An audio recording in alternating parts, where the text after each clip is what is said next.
Good morning mga kabiyaheron! Dito na tayo sa Patapat Viaduct. Bayadak. Bayadak. Yung hindi pa nagagawa to, saan kaya sila dumadaan? Yun ang hindi natin alam.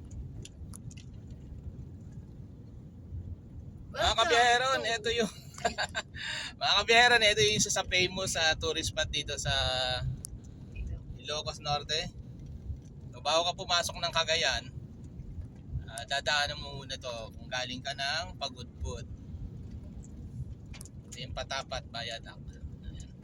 Medyo malakas yung alon ngayon sa gilid ng dagat.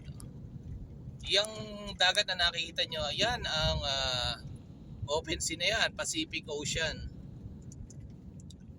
Diyan yung Benham Rise. Oh. So ayan, meron tayo mga tropa pits na mga rider.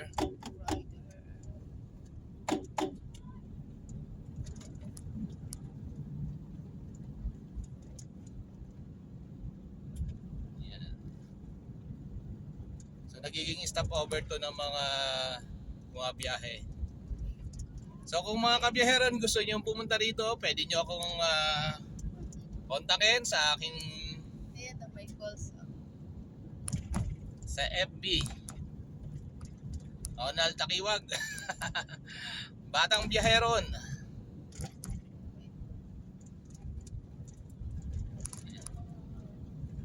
So kung galing kayo ng Manila, siguro about mga 11 to 12 hours, depende sa stopover natin. Pero pinaka home base ko ay Cabuyao, Laguna.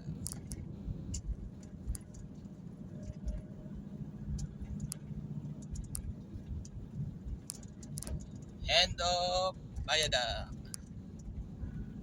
Tabing dagat po siya. Marami dito. May transient din. Ayan, tingin natin dyan para makita niyo yung kagandahan ng dagat, open sea. Nakaka-relax.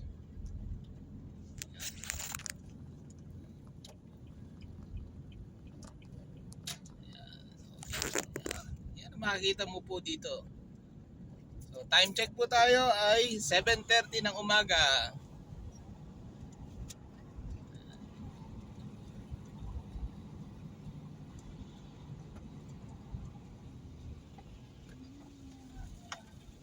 Ayan. Ganda ng dagat. Kaya lang parang mahirap maligo dyan. Hindi ka makakaligo. Malakas ang alon. At saka kulay green.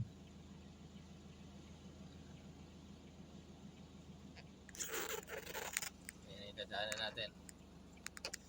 Okay, so mga kabiyeron, ito muna uli ang update natin sa Patapat Viaduct, Ilocos Norte. Have a nice day!